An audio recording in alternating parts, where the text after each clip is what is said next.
When it comes to action movies, you'll have your keywords that kind of come up. Typically, your diehards, your Terminators, but one in particular that I think pretty much codified the whole idea of how cool it is to wield two pistols at the same time is John Woo's Hard Boiled, starring Chow Yun-fat as Inspector Tequila. Mike, you've seen this, right? I have not. So actually, I've only ever seen one John Woo film, and that'd be Face Off, which I believe was his first film in the U.S. Possibly. I don't like Face Off. I'm not a fan. Fair. Maybe I need to revisit It's one of his most famous ones for sure. because I know. Yeah, God, I keep forgetting. John Travolta, Nick Cage. I'm well familiar with Face Off because I've heard that so many times in my life. But I'm very excited about this one in particular because Hard Boiled.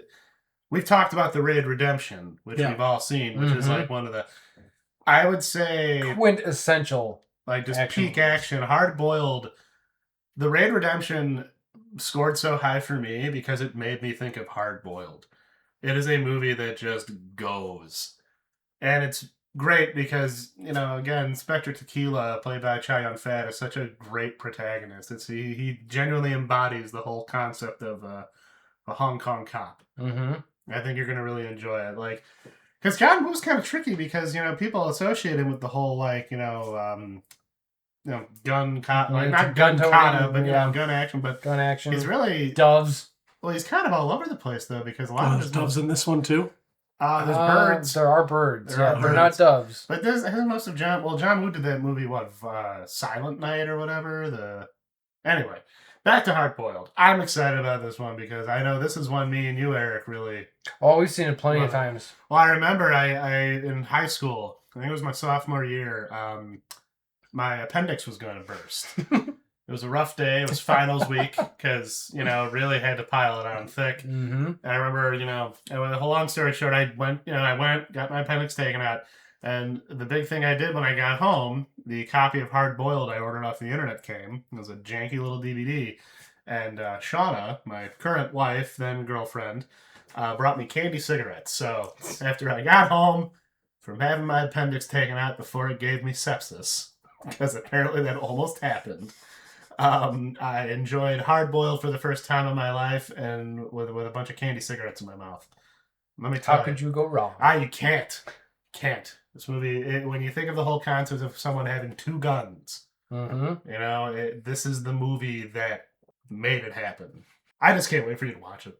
Because we talk about movies obviously a lot, but what are some of your favorite action movies? When you think of good action movies, because I don't know if we've talked a lot about this because you never really watch a lot of martial arts movies, right? Not a lot, no. I like just something that builds and holds tension. All right, you're in for a treat. So we had, off mic, we were talking earlier about Unleashed. And how that movie builds tension, and then you just get these bursts of action, and then it's over, and then you get back into the story. Well, the story involving Bob Hoskins playing the biggest piece of shit ever. Yeah. And it's great. Yeah, he's a horrific little man. Awful goblin of a man, Bob Hoskins, and I love him. You can't really talk about action movies, though, without talking about RRR. I mean, that's just every movie. It's a movie wrapped in a movie wrapped in a movie. It's all the movies. It's all the movies. When I was selling people on that movie after Mike, I struggle with long movies. You know this about me because I still haven't seen The Batman. That's an episode we're going to be doing later because I still have not, despite being a Batman guy. But Mike hyped up RRR for me, and it's a 3-hour movie. Mm-hmm. It's a long one. Mm-hmm. In a different language, and I definitely recommend watching it subtitled, not dubbed. Yeah, I'm used to that, thankfully, because that's... Excuse me, I don't know what our choice is here, but I was going to suggest Hard Boiled subtitled. Oh, yeah. The dubbing is a little wonky to me, but hey, that's me. But RRR, yeah, 3 hours went by like nothing. I was actually still strapped in for more. It's just all the movies. We sadly can't do that, so we got to talk about it now, unless we find someone who wants to be on who hasn't seen RRR. But everyone should watch that movie. Never has a movie taught me the value of friendship more. So what else do you need to say? Nothing. That's it. But I'm really hyped though. Eric, because I showed you Hard Boiled. Yes, right? you did. You showed me Hard Boiled. Because I probably was talking about it. And then Chow Yun-fat, he has two guns. And he does this really cool thing. I got really excited about it. Well, as you should. It's pretty much defines early action. It's one of the first like gripping action movies that I've seen. You've seen your Schwarzeneggers and your Commando. Sure, your Commando. Your Commandos. And those are tongue-in-cheek, I would say. But the Hard Boiled it streamlines all the action into. It's very video game. It's very. Like, I don't know. I wouldn't even say that. Well, but I mean, like, just how it escalates. It escalates like, very quickly. Well, that's what I mean. Kind of like the Raid Redemption. Everyone loved the Raid Redemption because it was basically a video game plot in a movie. Mm-hmm. Get at the bottom. You go in the bottom of the tower. You got to fight your way to the top. It was the NES game Kung Fu. Ramped up to 100.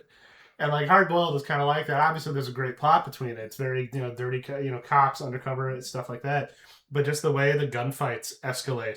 And I mean, this one starts out. Have you heard of it? Have you seen anything about Hard Boiled? I've probably seen clips here and there, but I really don't know what I'm walking into. Okay, because I just know like it hits the ground running, and it's very good at like starting and stopping. Mm-hmm. Keeps you just baited enough, because I think this for a lot of people this defines John Woo's movies, but he does. It's definitely finding his niche of how he likes to make films, especially in that. Well, I mean, all of his films are action, but...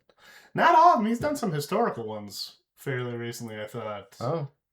I haven't kept up with John Woo's career. I know he either. did Mission Impossible too, and that's the one. That's the Mission Impossible movie no one talks about. It had doves in it, though. It did? As John Woo does. That kind of became the bullet point to where to make fun of John Woo, but he still keeps making movies. I know he had a Christmas movie come out a few years back.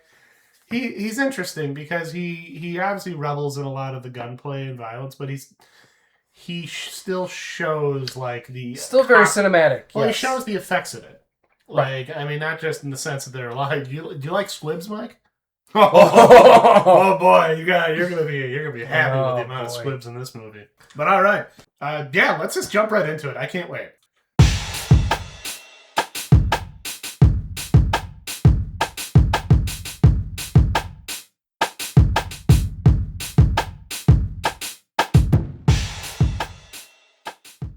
Okay, it has been about 2 hours. We have just wrapped up Mike's first viewing of Hard Boiled. Mike, take it away. I want to start with the positive. Okay, a positive. Yeah. Singular. Well, no, just I'm not sure what I was expecting, and I think part of it is expectations can lead you down a bad path. Sure. Yeah, right? Very much. It reminded me, though, of a lot of other movies that came later that were clearly influenced by this that I think I just like better. And that's fair, because that is something I think it's important to consider. Like, we saw this when we were like 16. Oh, yeah. We were young. Mm-hmm. So that would be like probably 2003, 4, something like that. And so, I mean... the hottest kind of action movie that came out around that time was probably The Matrix, because The Matrix was 1999. The Matrix would be the closest thing to it. And obviously that is a movie very clearly influenced by what John Woo did in Hard Boiled. Absolutely. Like there's no... I'm not breaking any new grounds like I'm Copernicus or something here. There is a shot very early in the movie that I really like. I'm sorry I didn't warn you about the amount of birds in this movie. Oh, it's fine. What I really liked about it was you have him making himself a drink that's very close to something that I would make for myself. You get the ginger ale and the tequila. All right. And then he looks like he's in a bar. It looks like he's probably going to pick up a pool cue and start playing a game. No. Man picks up a clarinet and just sits down and starts playing with the house jazz band. I was like, okay. Well, his buddy was on the drums. Yes. And I was like, all right, I guess this is where we're going. Doing those he had fan brushes. Yep. He was playing traditional grip, I believe. And then you get all of these amazing shots of the streets of Hong Kong. It's really interesting the way everything is shot and the way it's building up and the way the music is playing around. And then you get to that first kind of sequence in the tea house. The tea house that has all the birds. Mm-hmm. You seemed very confused. To be fair, I never looked up. I just assume it's for people. You want to take a bird on a date. Sure. That could be it. Yeah. That could be it. You got a pet that you just want to have a meal with. Yeah, it could also... It's like it predates cat face. I mean, it could also be like... I don't know where they were going with it. But it was an odd... the whole setup was really odd, and using the bird cages to... And this is my question, right? Okay. I should say that the dub was not fantastic. No, we No, unfortunately it loses some of its- Just to preface, we Yeah. did unfortunately have to watch this dubbed Mm-hmm. due to how due to our copy. One of the reasons I dislike dubs in general is because they tend to lean far more into localization to try and connect with the audience that is going to be watching it so that they'll understand it better. That sometimes it separates itself so much from the actual visuals and what's happening that you can never trust that is this the actual story? Is this what's Right, actually going on? Is this what they're actually saying? Right. Or is it even in the spirit of what they're Right. actually saying? There is a lot that I liked about it. There's some really cool and interesting things going on in the action. When you have that first shootout in the Bird Cafe, one of the things that I like to look at in action movies is what kind of guns the different characters have, because just like... Well, you worked at a range for a bit, right? I did, yeah. Yeah. And I'm no expert on firearms No, either. but you have far more knowledge Sure. than me, and I don't know your knowledge on guns per se. Scratch the surface. Okay. But it's a costuming decision, right? Or you see things where actors sit there and they're working with the costumer and they're picking up the right glasses for this character. Mm-hmm. Guns are the same way, and if you know a little bit about guns, you could tell a lot about the characters based on what guns they have. Right. Yeah, The Matrix did a really good job with it, because you have, especially towards the end, Neo, he has his Berettas, right? Him and Trinity both have Berettas. Yep. So they're these The agents have the Desert Eagles. The Desert Eagles, right. So you have Neo and Trinity, and they have these sleek, sexy, black Italian guns that are beautifully crafted. And the agents just have the biggest fucking thing that's going to put the biggest fucking hole in you. And that tells you so much about what's going on with them. I never thought about that. And I don't know guns. yeah, that's fair. Yeah, no, it's an interesting layer to the action movies. I mean, I can recognize like a cool gun. Yeah. But I couldn't tell you, oh, that's a Beretta. Right. Oh, that's a Desert Right. Eagle. And there were a couple of times that I noticed, speaking of Berettas, that both of the main There's cops, a Beretta 92. They had different Berettas at different times, and it's usually when they were being very heroic is when they would have them. Yep. And in times that they were trying, it was more of like, I'm just a cop, is when he would have like a Smith & Wesson Model 10, a revolver. Or it was interesting the way they were playing around. It was like every time you see the main character, he's got a completely different gun that is somewhat matching his kind of mood and demeanor for that moment. I thought that was very, very interesting. I think I think that's purely intentional. Absolutely. Yeah. Absolutely. There's no way that's an accident. No. Everything about this movie is very deliberate. Yes. Which I think is really... Nothing's wasted. Mm-hmm. Well, no, and I mean, I think this, like, jumping ahead a little... Well, not jumping ahead, but talking... Well, continue with your positives, sorry. I mean, there are such interesting things that stand out in all of the different action sequences, right? Like when they're going to the warehouse. And... I mean, my favorite part was... I just want to preface this by saying, anytime I show this movie to something, like, it's kind of like the Ben Gardner scene in Jaws. I wait because there's, like, that particular moment that's going to just get a reaction. Like, there's always that part of the movie when you're showing it to someone, you're waiting, like, how are they going to react What to are they this? going to think about this? I think I know what they're going to do. Now, was this Mad Dog that did this? Or is this a different person? I think it was one of Mad Dog's goons. Okay, so... They're coming in on the motorcycles. The hard-boiled theme. The hard-boiled theme music is going. That really cool. And just one of the motorcycles percussion. hits a ramp into a box truck, and there's just a guy standing there, and he just hits him and clobbers him into all these boxes. But then it's so the guy that gets clobbered stands up and starts running away, and then he just gets shot in the back. The violence in this movie is interesting because sometimes you have those poetic, kind of almost like majestically loud gunfights. Yeah. Like, where you have Tequila in the tea house fight, running along, like, dodging Uzi fire with running on top of, like, the booth tops. Oh, or when he leaned down over the railing and was like kind of slide, but also went like down the banister, running down the steps. That was the poster. That was one of the that was on the DVD cover. Such an interesting way to shoot action. Yeah. Well, it's very kinetic. Yes, very. And the sound design is amazing. It's like they base the whole scene around what's going to happen with the action. Well, all the action shots are the nucleus of what's going on. They're staged like precisely every component of what happens when it's like outside of the brilliant, long take that Yeah. but like when it would cut to, somebody diving through a window, it didn't feel. They managed to walk a fine line between it being very chaotic, like, no, this is happening in the middle of a firefight. These people are desperately trying to not get shot, but there's like an acrobatics to it. Like again, like obviously, I think as we all know in reality, diving over like a bunch of booths, you're probably gonna get lit up. You're gonna get but you're there's gonna break an ankle or something. But you believe Tequila and these like he could do it. Yeah, or if anybody could do it, he could. Or Alan, right? Or Alan, played by Tony Leung. There is this almost surrealist nature to the action in this movie, where someone gets shot by something and they go flying. Shotguns especially. The magic shotgun. Or from motorcycle wheelies, it just blows up. I love that part so much. That fucking amazing scene just where hitting the gas tanks. Well, but let's wait. It's not that he just shot a guy doing a wheelie. He shoots a guy on a motorcycle. He skids and Tequila jumps over it, diving forward and fires the shot. Everything again.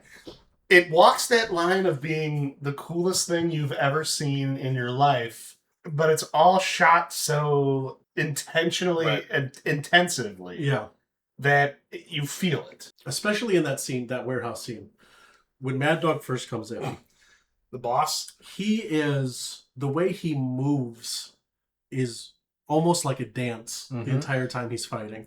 It's really interesting to see. Where I start to find a problem with the movie is I didn't care about any part of the story. And the story itself wasn't holding on to me. It didn't make sense. And again, I don't know if this was a localization issue and things were pushed away from what was going on. And there were times where I wanted to be more invested in the story, like when the triads, they go out into the street and the cars are plastered with all of the newspapers. I assume that it's an insult. Well, right. I have no idea what any of the newspapers said, right? Clearly, it was something of these guys fucking suck in some way. Fuck it's like, these guys. Look who it is. Look who's here. It's a headline. Yeah, for sure. And I just feel like, I don't know. I feel like you weren't invested in the story in any way. Right. You didn't care about or it didn't grab you for the double agents and all the. Yeah. See, that's fair. I guess my question would be, not that I'm super into them, but like cop-related sort of like dramas like this. Where do you stand on them? Have you watched many? Because I haven't watched many. Like, for me, the plot in Hard Boiled is a skeleton to build these fantastic showcases of gunfire. Like, I'm not about to say, like, think about it. It's very simple. It is, but they also spent a lot of time setting up the story, so it's like fair. It felt like it would get into these kind of slogs, but then at the same time, when you have that ending action scene at the hospital, which I couldn't tell you how long that was, but it felt like the last... It was a whole third act. I would say the last 40 minutes of the movie felt like it was that hospital scene. I don't know if it's still true, but it did hold the record for the most on-screen deaths in a movie. I believe that. I think it might still. I don't know. Oh, probably. I haven't checked into it. But that just... it just got to the point where it's like, okay, we can go through this faster now, guys. Okay. No, that's fair. I mean... Also, and I feel like I'm jumping around a lot. No, that's fine. But, like, that whole sequence at the end where he's holding the baby and the music changes. It's like, what are we doing here, guys? It's like John Woo sometimes... He's making a statement, and sometimes John, like something I did notice on this watching of Hard Boiled that I think I appreciate more now as an adult. Because when I watched this movie, I was a teenager. I was like 15. We were like 15, 16. So at that point, yeah, I couldn't tell you shit about the plot. I'll be brutally honest. Yeah. I was just excited to talk about it. Well, it was the action. Like, the warehouse scene, the hospital, the excitement. But then it's like, as I watched it this time in particular, I kind of locked in, I think, a bit more. And I kind of realized, John Woo, I have not watched a lot of his filmography. I'm kind of guilty. Like, I know the other big movie that kind of typically is paired with this is The Killer. That's another John Woo, Chow Yun-Fat movie. That one is typically one that I hear a lot more people like. I hear that's more of a mature film, I guess. Mm-hmm. That's just some way I've heard to describe, but it's like that might be an interesting thing for us to check out at some point. Oh, for sure. Because I know I watched The Killer because it came with Hard Boiled on DVD, and I didn't get into it as much because it seemed like it was a more thoughtful, slower paced.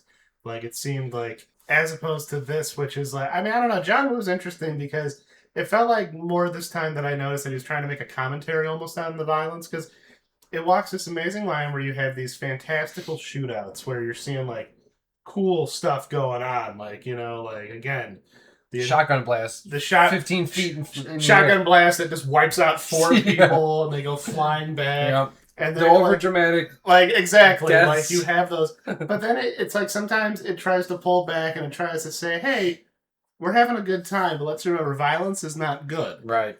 And I think it worked fine in some cases, like jumping ahead a little bit, but when Alan shoots the cop, Mm-hmm.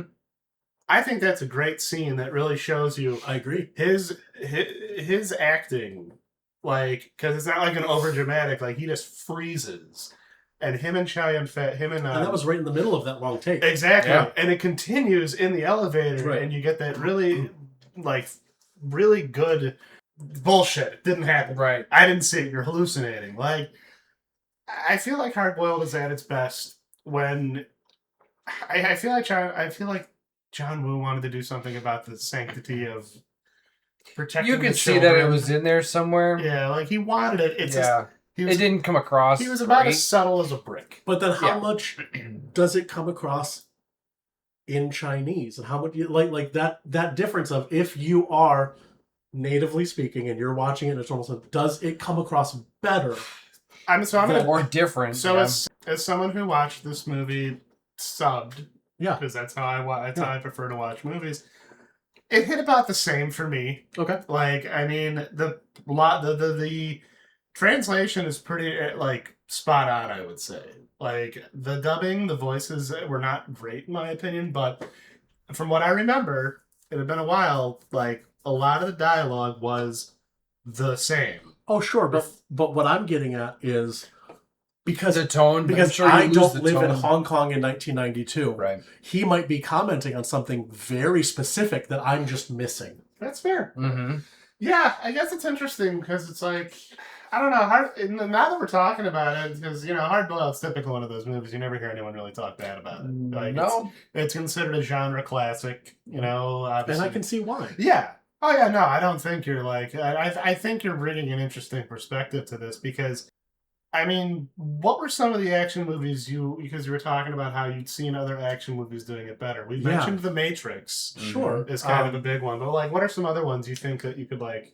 One that I kept thinking about is actually a movie from a couple of years ago, and I'm really struggling to think The of the name. Beekeeper. No, it was Decision to Leave. Decision to Leave. Yes. It's a Park Chan-wook's. Yeah, Park Chan-wook. Yeah, so One of the things that they comment on is like main character's a cop and his partner carries a gun, and the main character is kind of like being derisive about like, what do you need it for? Like, is like, come on. Do you really need that gun? Exactly. Yeah. Exactly. what kind of gun was it?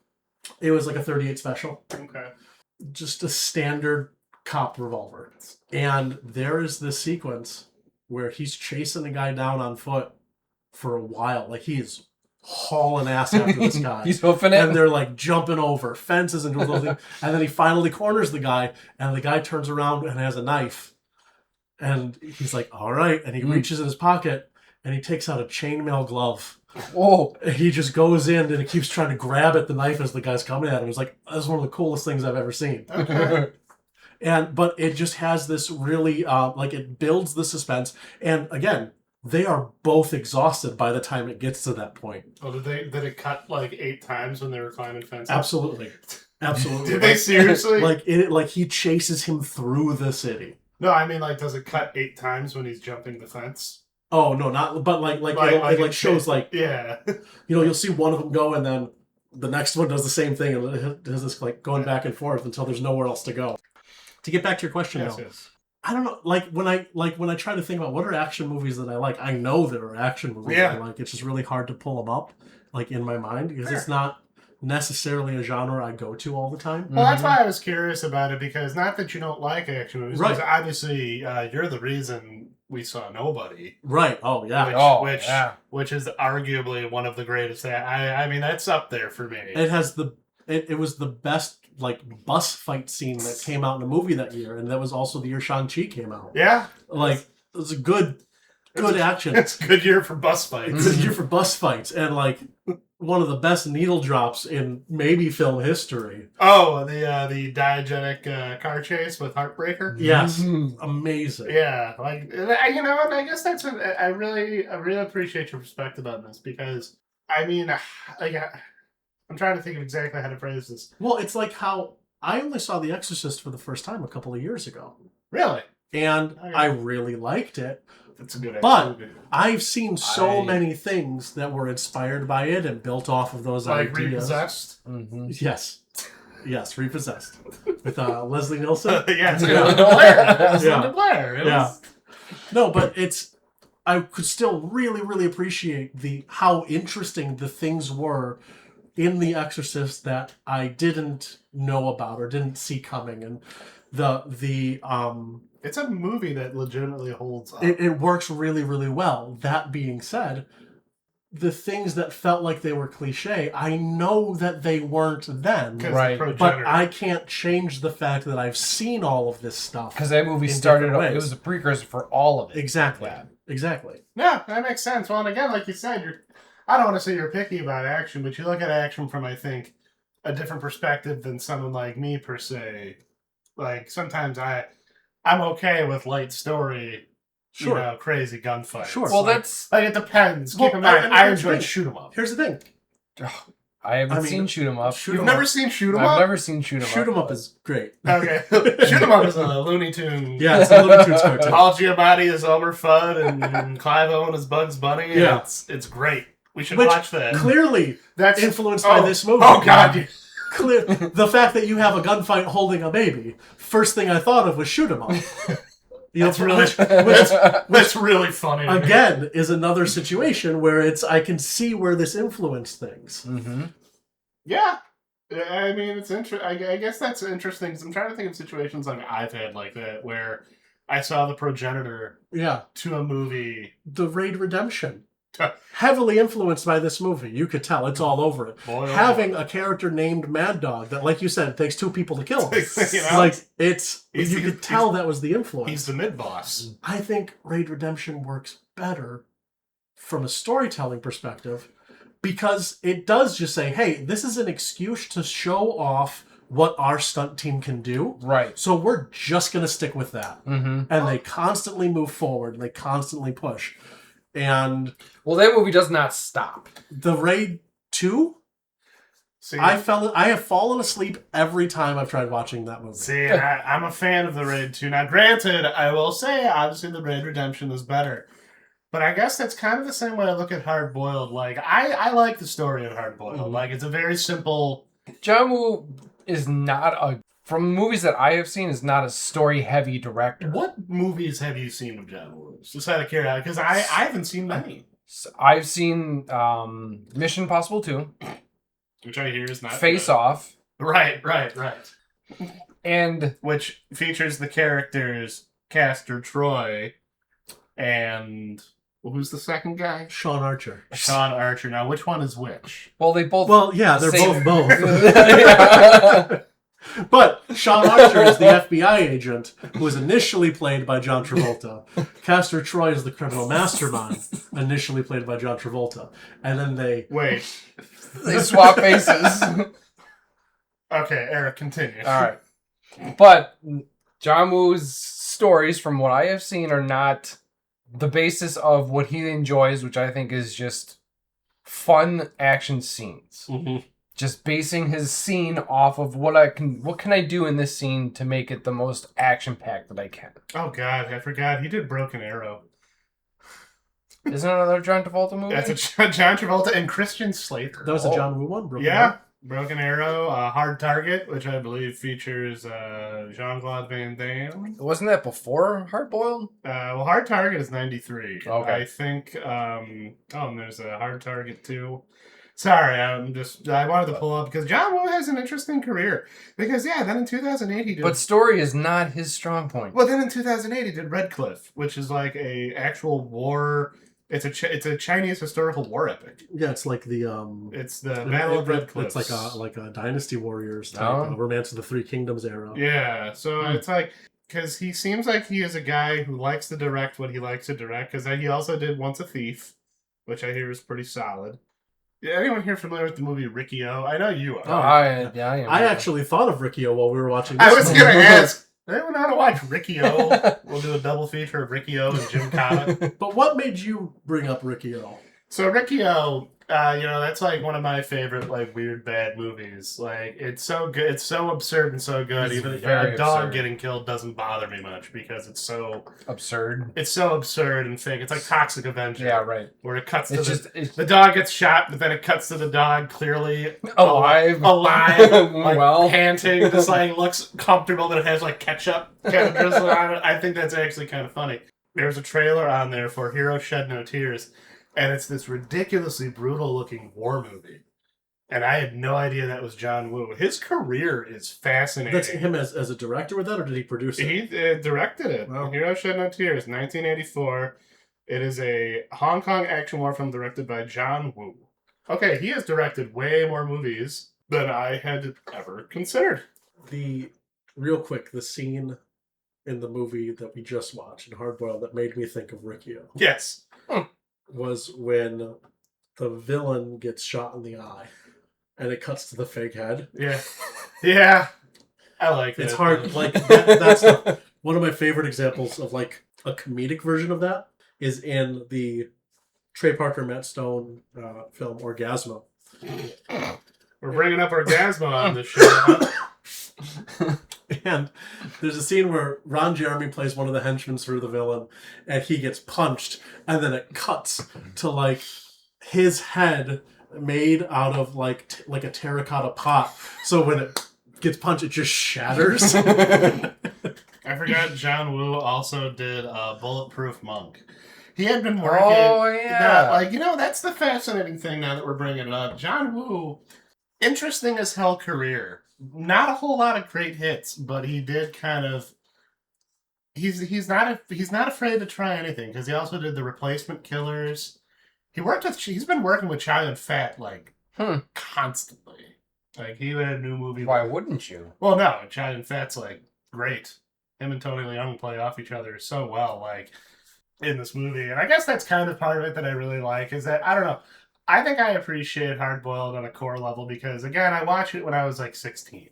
So that's like the perfect age to watch this movie. Sure, especially if you're like someone who loves to play because I watched Hard Boiled and I love to collect. I'm a big fan of light gun games. Yeah, like I love those. And PlayStation 2 had Time Crisis. And I actually was a big one. Well, I was the weirdo who bought like 2 guns. Mm-hmm. And that hallway scene feels like a rail shooter. Well, when I was watching it this time, what I was really kind of laughing about, though, was the guys who would, like, the guy who jumps, I forget what it was probably in the hospital, or a lot of shot, like, obviously, a lot of gunfights in this movie. But, people who would jump on top of things and then get shot out windows. There was a lot of sugar glass in this movie. Tons. But it just made me think of, like, yeah, I can just see this, like, I can almost, like, imagine, like, here's your health bar at the bottom. Right. You got your 3 hits. Don't shoot a civilian. That's how you lose a health. Like, and I guess that's kind of where I like really appreciate it. But I also think what I'll always love about this movie in particular is that it's so unabashedly in love with what it's doing. But I really appreciate it this time going back. It almost has like a commentary on violence in John Woo's very ham-fisted way. Obviously, with the baby, I think that was kind of I think he was trying to say something on the sanctity of life, protecting the gun. Well, look at what Mad Dog. He didn't want to. Well, all those people wanted to get out of there. That's one of my favorite scenes in the movie because I'm a sucker for whenever they have like. He knew what he was doing. A villain with morals. He wants to fight honorably. Right. Exactly. Like I'm a sucker for that, and that's why Mad Dog was like one of those characters because it humanized him just enough. Just enough so you felt bad when he. And it really elevated Johnny as being a piece of shit. Oh, yeah. Who needed to get his eye shot. Mm-hmm. It's interesting. I'm trying to think now. Like, yeah, it's interesting to go back and find these old progenitors of these tropes that you're familiar with, and thinking about how it is kind of a matter of you have to how much can you put yourself into. Oh well, this was new at the time. Do you think this movie started the long shot thing, or No, was it just long takes have been in movies? I think this is one of the high points of the. It was definitely one of the I best. think in terms of using it as like for action set pieces, Yeah. probably because I'm Yeah. trying to think of anything. Like, what else would have a long take? The like Matrix. that? Before this. I'm saying, Oh no, not before that. Yeah, no, before this. The only thing I can think of that would probably have a long take is probably something that more of like a static movie, like where there's not a lot of moving components, because that was kind of the thing with the Matrix that was always shooting action sequences in one take. That's incredibly expensive, time consuming. Yeah, it and takes if a lot you- of practice. Well, and if you screw it up, You gotta do it all over again. well, because one of the most infamous moments I think in the Matrix is when they're shooting the big, shoot at the end, the big highlight where it's the techno music is going. Keanu Reeves slips in the behind the scenes. He slips when he's getting up to go up, and they had to reshoot the whole thing, or something like that. There was something where action sequences like that, because keep in mind you can't just go, okay, put the glass back in place. No, you gotta redo. You gotta reset from How everything. many extra panes of sugar glass do you think they had laying around? Do you think It was. Do you They think probably everyone trucked them in. Do you think everyone got to take one home? Oh, I'm sure. If they weren't broken. Okay, everyone pick one, take it home. But no, I think that's a precursor. It's definitely helped influence the different long takes of action for sure. sure. I mean, you look at The Protector. The Protector. Yeah, the One of the Protector. best. Is that the one where they're going up the Up stairs? the stairs, Yeah. And yeah. Tony Jaa's going up the stairs, all one All in take. one, It's yeah, it's great. crazy. Or the Daredevil series, each season would have a. That's right. Yeah. Yep. With the Punisher Mhm. in the jail cell. Yeah, that was a good one. Yeah. So basically, what I'm gathering is, do you feel okay that you watched it? Oh yeah, for sure. I was gonna say, because it seems like, do you think it has historical significance? Absolutely. I rarely regret watching a movie. Okay. Common criticism of John Woo, just because I had to look up some stuff real quick, but Yeah. his directing of like scenes, especially action scenes, top quality. He is a man who loves action. He is a man who loves to shoot action, Mhm. like you can tell. You can tell that he enjoys that feature of the movie. Staging those kind of things, Staging are it, like he seeing loves what to he can do. do in Yeah, that actually- scene. Do you guys mind if I talk a little about one of the characters that I really enjoyed, like parts of it that I really enjoyed? Foxy? I was gonna say Alan. Alan's, yeah. What a fantastic character introduction. Yeah. Him Oh, coming yeah. in his Right. car with his little shitty Yeah. grin, and he goes into Mhm. the library. And as you go deeper into the movie, and you realize the role he's actually playing, Yeah. Yeah. there really is this sense of like he's so committed to taking everything down that he's going to be the prime example of the worst of what they're doing, which is really like. That's kind of hairy Yeah, when it yeah. comes to like an investigation, sense. Because I mean, is he a cop or is he a gangster? And he's if he needs to be the guy that's gonna be in the room, then he's got to do stuff like roll up to the library and shoot a guy in the fucking head. Take out a guy. Yeah. But even then, just, like on top of that, just like the way his facial expressions really sell a conflict. Because after he shoots Uncle Han, Yeah, or yeah. was it Uncle Han? I hope I'm not. But like after he shoots him, and then he decides to just take out the whole family. You can see tears in his eyes after he walks away from killing him, and then it's like he. Well, he like grins and like pats Johnny on the side, Yeah. and as soon as he Mhm. gets out of his field of vision, his face just changes Yeah. completely. Because that's kind of the thing about this movie. It's obviously seen as a Chow Fat movie, but Yeah, I think Totally Young, honestly, the more I watch it, like, I love Chow, I love Inspector Tequila. Like, he's great. Yeah. It's kind of a cool yin and yang sort of effect, like, with the two of them, because Chow Fat's like the smooth talking. Well, his direction is very clear. Also, he is a cop through and through. Yes. And he's also kind of he's got like a unique sort of personality to him. It's kind of like they took the renegade cop, above the law kind of Right, cop, like the here But you also can take my badge kind of guy. but also the like McBain. Sure. But like they kind of combined that into one character, and they did a great job. Like, I don't know, I've really grown to appreciate Alan more as a character every time I watch this, just because it seems like the nuances in his performance, like you were saying, with just his facial expressions, where it would just drop. And that's kind of why I do appreciate the quieter scenes more, and I think what kind of lures me in more about the plot. Like when he goes to see Uncle Han and his boys there, they're all hanging out. He's cutting them lots of apples. Mm-hmm. Lots of apples. Lots of apples. But he's like cutting all these apples. Also, the whole gang, bunch of goobers. Right. Oh, yeah. Like, they're just hanging out. Well, and that's kind of a scary... That's what makes Johnny kind of a scary villain when you think about it. He's the wild card. Yeah. And it kind of, I think, has a bigger statement. Well, not a statement, but I think it kind of like... I feel like the undercurrent of the movie is that there is no...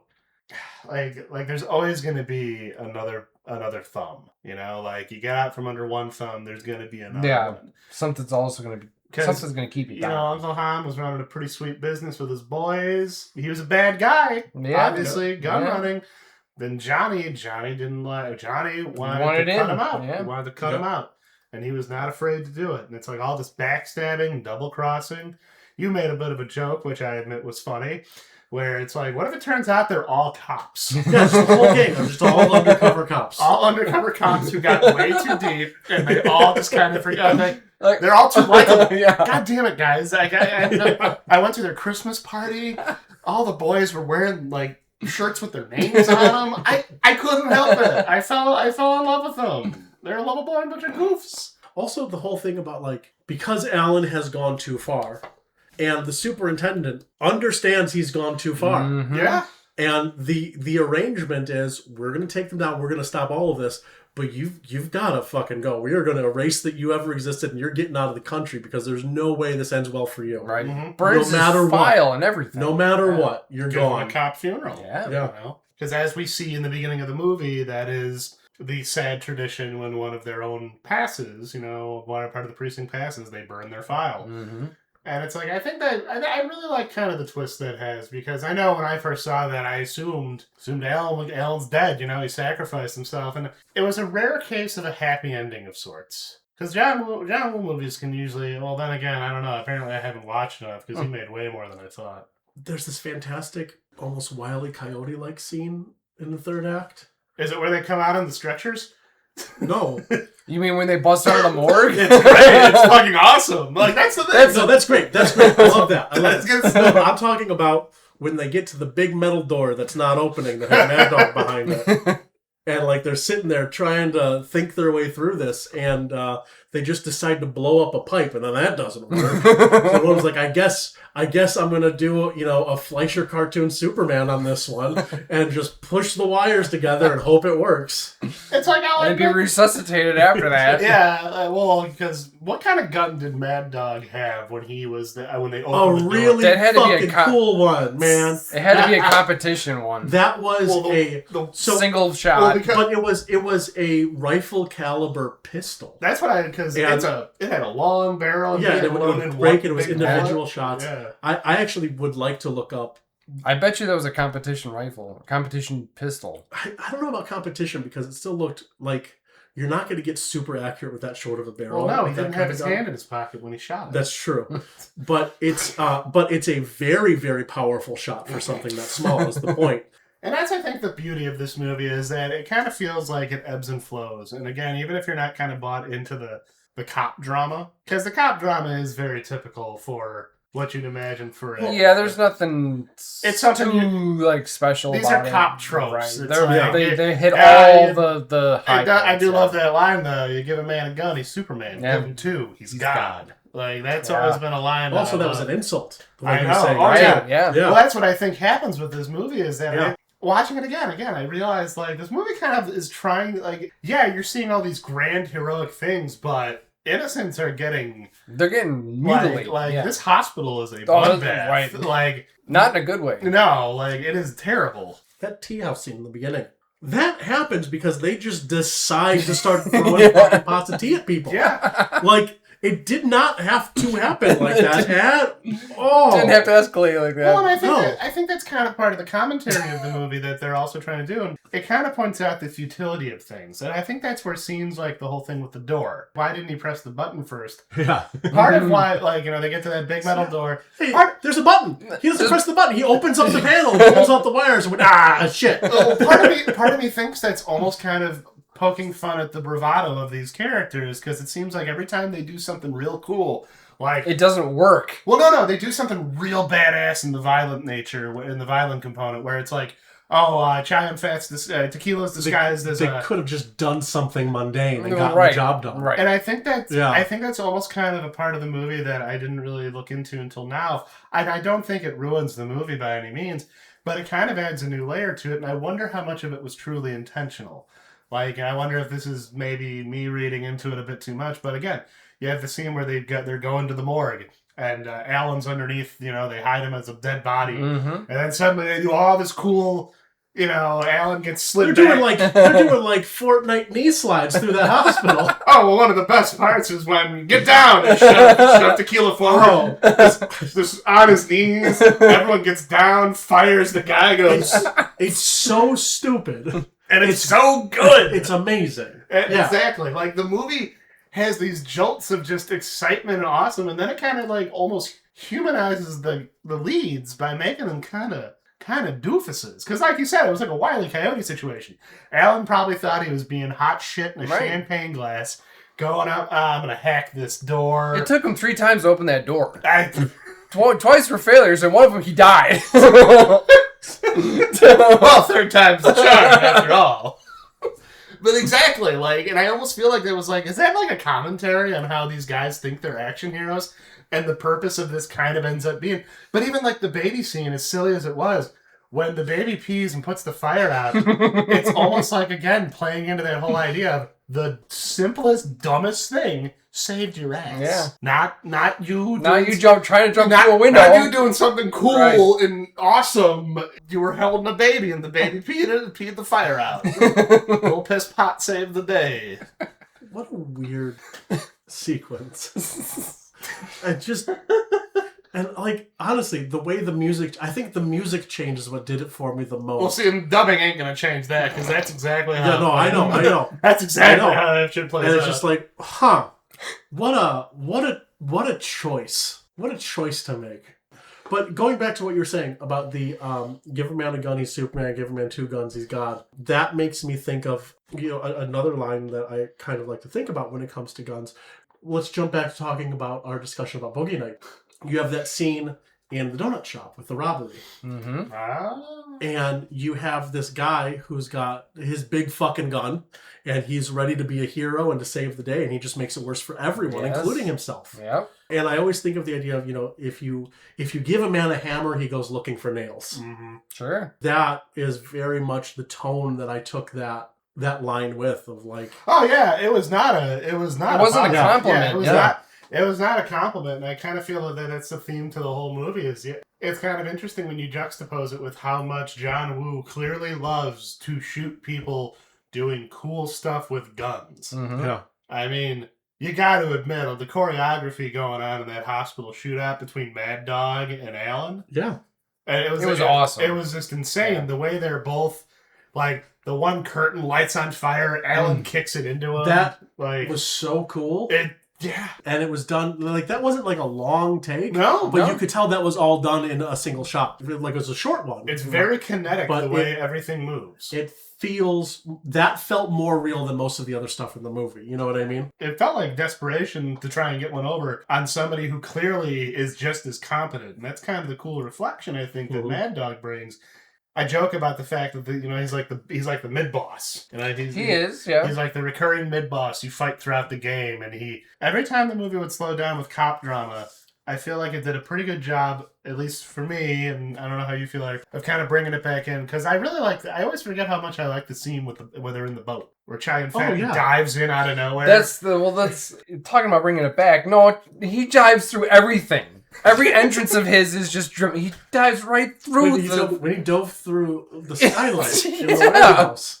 He's diving through everything. He's like moving, he's rappelling, but moving at like a perfect 45-degree angle through the entire warehouse. Able to just getting every single person that was there. Sweep his gun and just wipe out. No, every time he enters the scene, it's explosive. And it's like almost like now that it feels like almost like a parody of what you imagine a super cop to be. It might be partially that. Yeah, well, because when you think about like when Johnny has the upper hand at the end and he's got Alan, Mm-hmm. he is bullying Tequila. Well, yeah. Because he's like, it seemed like he was trying to do his best to strip away how people would see a super cop. Sure. You know, and that's what he says. Slap yourself. And he does. You know, like, say you're impotent. Go Like, on, yeah. he's pulling away those things Get down that on your we, knees, the yeah. audience, see. And it's like, it's so fascinating now that I'm looking at this movie in kind of a different way. Just not necessarily as a parody, but as like a weird deconstruction, because it doesn't. I love those two characters. Sure. Like, I love watching them in action and stuff like that, but just They kind of play very well off of each They other. do. Yeah. Like, the whole scene in the hallway. Oh, yeah. The way they would cross between each other and stuff like that, just cool as shit. And then they both also just fuck up. Yeah. Yeah. Well, and I really like that with that sequence, that long take, and then he accidentally shoots the cop because he comes out of the elevator. Didn't know That who he happens was. a lot in this movie, too. He's like, I saw his thing. He was one of us. He was a cop. He's like, no, he wasn't. Yeah, Tequila He said absolutely no, wasn't. he wasn't. Obviously, we've seen that specific character Yeah. a bunch. We know who that guy Exactly. Yeah. is. And Tequila is, one, potentially not wanting to believe it himself, or two, just, we don't have time to deal with this right now, so I'm just going to do the nice thing and lie, Right. and we'll deal with it later. And like, But when there's 5 a minutes lull, later. when there's a lull in it, and he says, yeah, that was a cop. But then he also says, I shot a cop once, too. And he's like, how did you feel about it? Worse than you feel now. Yeah. And I think that's an interesting thing to say, because like he has to live with that. Right. yeah. And I think that's, again, going back to how this movie, as much as it kind of glorifies the violence, I feel those little human moments, like Mad Dog getting killed. That's a sad scene, because you see him develop this moral, and it's like, in another movie, you'd almost think he would end up joining the good guys and being like the surprise good guy at the end. Right. But no, he gets killed as unceremoniously as everyone else in the movie. He gets that assault shotgun or whatever. They do need a pretty big gun to take him down. I mean, honest. well, yeah, because what is that? Like a It looked like some sort of like combat shotgun. because it had the drum sort of yeah, thing. yeah. I'm not a gun guy. I didn't get a real good look at it. It looks like a grenade launcher almost. Yeah, it like did. the way it would, like a cartoon grenade launcher. And you could see the holes that it left in walls. Yes. From other shots. Well, fucking Johnny I forgot when he just blows open that one thing and throws the C4 down the. Yeah. It veers into the laundry chute? mad scientist lab. Yeah. Like there was fog and some weird big yellow bubbling vat. I think that was his gun. I think that was his armory. His cash. What was that in the armory? Like, It was just spare acid. That's his vat of super soldier serum? What was that? This is a good discussion. I've never looked at Hard Boiled this way, because I think you're the first person. Well, I knew one guy who hated it, but he also just hated anything I liked. He was. I didn't hate the movie. That's what I mean. I didn't even dislike it. No, I just, when it ended, There I was are like, components. I don't know how I feel about it. That's how some movies are. Yeah. Like, and especially You with could see how the much it's clear hyped. influence on something like Infernal Affairs, which became The Departed. I've never seen Okay. it. Okay. Like you could. That's also, again, undercover cops doing what they have to do to keep their cover. Yeah, you could Good see fucking this movie. thing's fingerprints over so many things that have come out in the almost 40 years. Yeah. Well, since it was released. one of the biggest examples of something that had influenced video games in particular. Well, Time Crisis 2 on the PlayStation 2 had a specific mode you could get on the home version where you could use 2 guns. And I want to imagine it was called Hard Boiled mode. If it wasn't, that's what I call it. Hard Boiled really inspired a particular game called Fear. And Fear was a first person. Oh, Fear was great. Fear was one of the best first person shooters that came out in like the 2000s. Yeah. Well, it was a horror game punctuated by action, because it had to do with like Alma was her name. Like there's horror like ghosts and stuff. But one of the biggest things that the game did, it's known for having some of the best gunfights imaginable. And part of the reason it does is that the director of the game specifically cited Hard Boiled, and in particular the tea house scene, I believe. Fear doesn't have like the most advanced AI possible. The enemies are all pretty standard. Pretty basic, yeah. Well, they call out what they're doing. They move as a team. They all look like generic super soldiers, but the gunfights feel thrilling and exciting because you're fighting in like cubicles and office buildings. The shotgun in Fear clearly inspired by the shotgun in Hard Boiled, because when you fire it, it's like a... It sounds like it's like a cannon. It's like a cannon, and enemies will go flying backwards because you can do slow-mo. But also papers go flying everywhere. Bits of the environment go everywhere. The lights start flickering. It really did. And I think when you think of the entire concept, like we mentioned in the intro, the super cop. Right. You know? The unstoppable cop who never misses. But he does. He does. And that's kind of an interesting facet of this movie I had never really talked to anyone about. That, like, I kind of wonder now, like with Hard Boiled, is it a deeper movie than people think of? You know, because everyone always thinks of the action, the long takes. Understandably so, because it's all so... like, exceptionally well done. It's done clearly with a craftsmanship. Dual wielding. I mean, how much of this is intentional, do you think, that Alan and Tequila are kind of, like, stumbling their way through this? What's interesting about that, though, is so much of this movie is very, very deliberate, especially with the action. And, you know, we were mentioning about, like, gun choices and things like that. But how much of it is because we see those deliberate choices, are we then just projecting how we feel about something onto the story? Yeah. I think John Woo was clearly intentional about everything he was doing. I think there's a lot of intention and a lot of deliberation throughout a lot of it. But then, are there other things that just, well, it's not that deep, you know, and like other aspects of it that aren't, and it's just on the surface, yeah. I think that's part of the reason I love Hard Boiled, is that it has this childlike, almost like, it's the action sequences feel like something ripped from the mind of a teenager.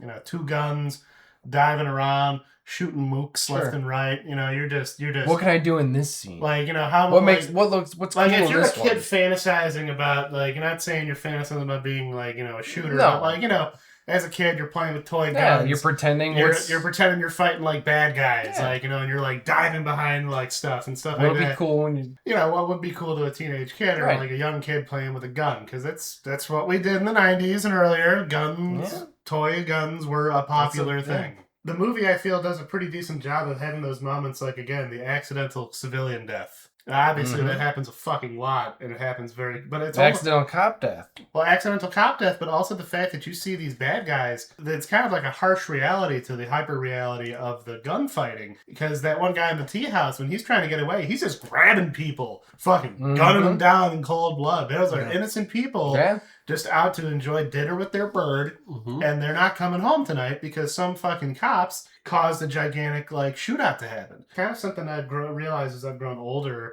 I love action movies, but even I have kind of reached a point where I'm kind of like, it's a lot of innocent people dead. Like, I do hate it when people bring that shit up in Godzilla movies, because part of me is like, unless it's, like, part of the story. Like, -1 obviously focuses on the human response. Yes. Same with, like, the original Gojira. But then you have some of the more wackier Godzilla movies, like Godzilla vs. Biollante, where it's like, obviously, yes, I know in the back of my mind a lot of innocent people probably died. But in my head right now, watching all this nonsense happen, I'm just enjoying the spectacle. They got away. And I can They all got evacuated. Everyone evacuated when they saw Godzilla stomping around.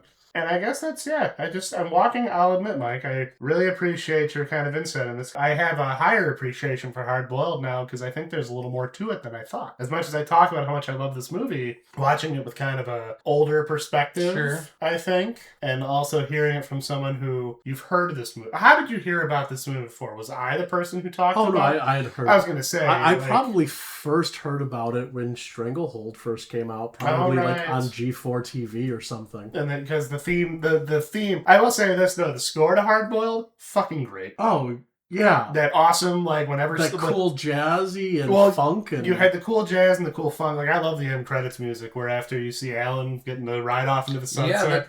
Then some cool jazz. The Hard Boiled theme, where it's like that... and then you hear, like, the tense percussion, and, like, it has, like, the weird, like, janky sort of almost synth. Yeah, a little bit. Like, it's interesting. It's I want to watch RoboCop. People don't understand the satirical nature of RoboCop. No, people understand. The problem is loud dumbasses on the internet try to just ignore it. And it's so thick you can't ignore it. So, no, this has been a very interesting discussion, Mike. I'm glad we got to do one for you this time as far as a movie Yeah, absolutely. You've never seen? Honestly, I did really enjoy the movie. Oh, I liked yeah. it a lot. There were just some parts that were a little slow for me. I'm also a little under the weather, so I'm just kind of like low energy to begin with. Fair.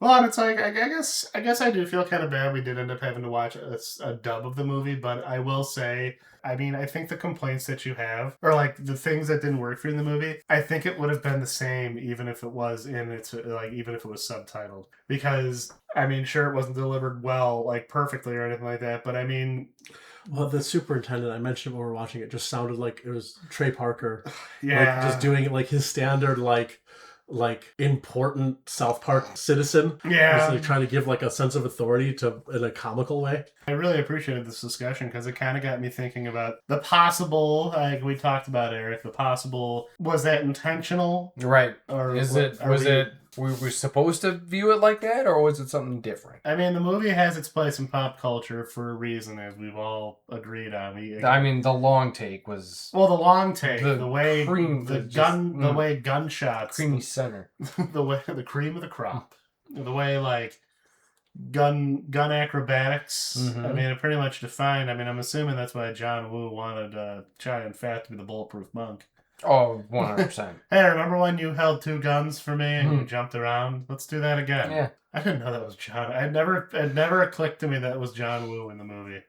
Yeah, that's John Woo. It's- The bartender was John Woo. I don't know why. I guess he just blended like so perfectly into that. I could see John Woo being a bartender. Sure. Like, you know, Giving him advice. giving, it's a sagely advice. You know, I will say, how many cigarettes do you think were smoked on the set of that? A movie? lot. I mean, it was the early 90s. It's like I never realized, man, everyone does a cigarette in just about every I mean, scene. they're smoking in a hospital. Hey, look, Well, they were told they weren't supposed to. To be fair. to be fair, True. to be fair, Foxy was gonna die. He knew it. Yeah. You don't escape Mad Dog. Mad Dog will find you. I guess having your oxygen tank explode on you is a good way to escape Mad Dog.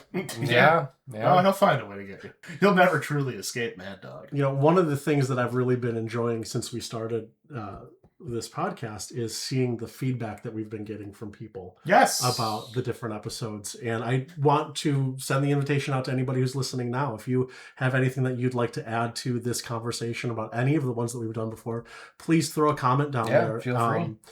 You could shoot us an email at ystrpodcast@gmail.com. And we'd love to hear from you. And then any feedback we get, we'd love to share with everybody. Yeah, I mean, we want this. I mean, as much as we're doing this for ourselves, because we're finally checking off those boxes of movies we've never, we all have gaps in our movie watching repertoire. We want it to at least be entertaining to you. I know we have a tendency to go off on tangents. I mean, it happens, but that's what bonus features are for, right? Absolutely. Yeah. And it struck a weird chord with me, but I did really enjoy the movie, and Mhm. I'm glad we had a chance to sit down and talk about it. Well, because that was your first Hong Kong action movie in a sense, right? Yeah, like with a modern setting, because I'd seen things like Hero. Yeah, which is great. I really liked Hero. I can't wait to dig into whatever we're going to watch next. This has been a lot of fun for me. I think next is going to be one for me. So You're it's on YouTube. Pick me out something good. We'll come up with a fun one. Yeah, throw something weird at me. So I'm Mike. I'm here with Andy and Eric, and we'll be back in about a month's time with another movie to talk about. Thank you all for joining us for You've Seen This, Right?